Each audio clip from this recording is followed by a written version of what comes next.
Welcome back, everybody. Hope you're well. My name is Reno, and so the next topic we're going to cover are settings. Settings are a very powerful tool, similar to I was mentioning before about reporting, but this is where you have full opportunity to customize and do all sorts of stuff. So, I'm not teaching you how to customize. What I'm going to be doing is just giving you a summary of understanding the settings and what you can do, and kind of give a bit of a high level exploration, okay?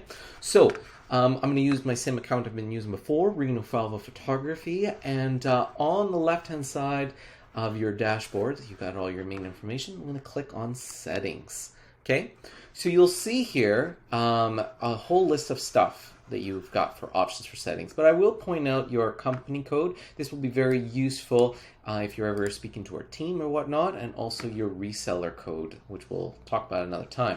But I'm just gonna, like I said, go through some of the basic stuff. So obviously company info, very easy. If you need to edit it, it's no problem, super easy. But if you're trying to do things like, for example, accepting online payments. Well, this is where your opportunities to add your different payment gateways. So depending on your district and area, you'll have a choice of payment gateways. And like I said, that's going to be another topic that will be discussed. But if you have to add any payment gateways, you can do it under accept payments. Your billing and management info for your Rezgo account. So for example, if you are currently on a demo, and you want to go live and start using Rezgo, you'll need to add your credit card information here. So then that way we can get you all set up and become live.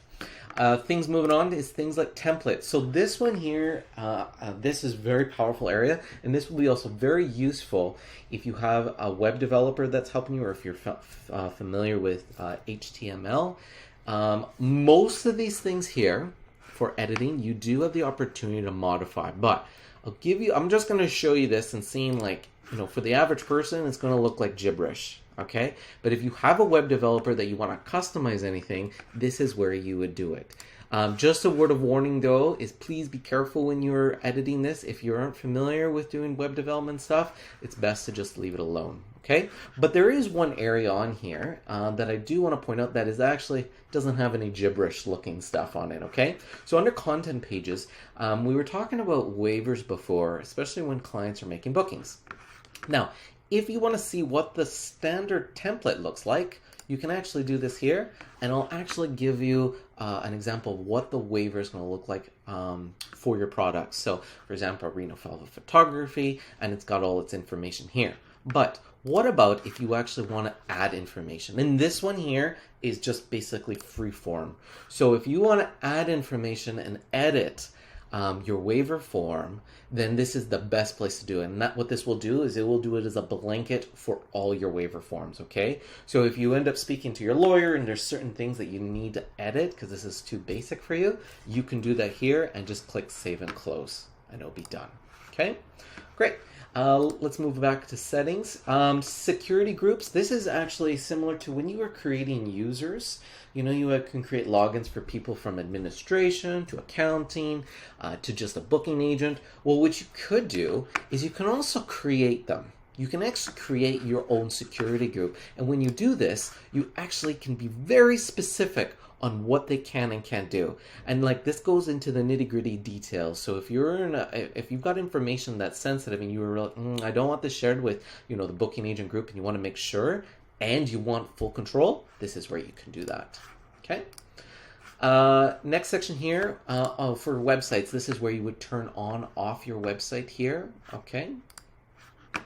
Customizing layout. So this is more customizing your layout of your dashboard. Okay, the things of your point of sale, this actual section here.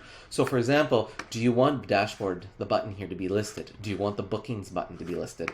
And you'll see that there's a lot. So for the most part, I use most of the information, but if you feel, for example, you don't need pricing sheet information or things like this, then you can adjust it if you'd like. Okay, but this is also opportunity if you want to do those shortcuts on the top left hand corner for quick easy buttons. It's totally up to you, but it's mainly focused for your point of sale system.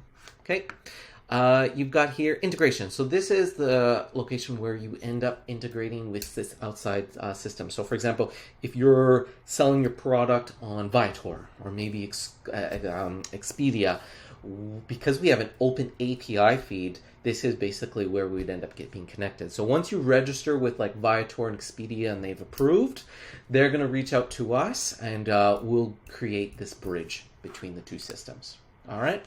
Notifications. So this is, you can create customized notifications that you can send to your clients. So there's some that are already automatically created for you.